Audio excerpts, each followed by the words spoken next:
మాట్లాడుతుంటే మనం ఫేమస్ అయిపోయినట్టేనే. ఒరే నీకు నాకు ఏదేదో ఉన్నట్టు మాట్లాడుకుంటున్నారా? ఇప్పుడు ఏటత్తవే?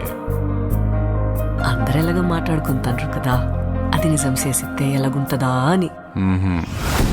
ఈ శివరాత్రి పండుగ నుండి రాజుగాడే మన తండ్రి.